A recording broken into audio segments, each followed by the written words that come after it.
ரூப் ஷீட்டுக்கு அடிப்பகுதியில் வெள்ளை வெள்ளையாக இந்த மாதிரி பாசம் பிடிச்ச மாதிரி நீங்கள் பார்த்துருப்பீங்க. இன்னமும் ஒரு சில இடத்துல கருப்பு கலரில் புள்ளி புள்ளியாக சீட்டு வந்து ஸ்க்ராட்ச் ஆன மாதிரி நீங்கள் பார்த்துருப்பீங்க.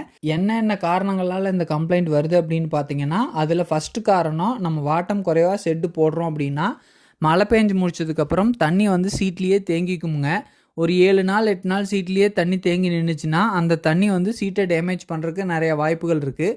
ரெண்டாவது காரணம் என்னென்னு பார்த்தீங்கன்னா, நம்மளோட வீட்டுக்கோ இல்லை பெரிய ஷெட்டுக்கோ ரூப் ஷீட்டு போடும்போது ஷெட் ஒர்க் முடிச்சதுக்கப்புறம் தான் கீழே தளமெல்லாம் போடுவோங்க.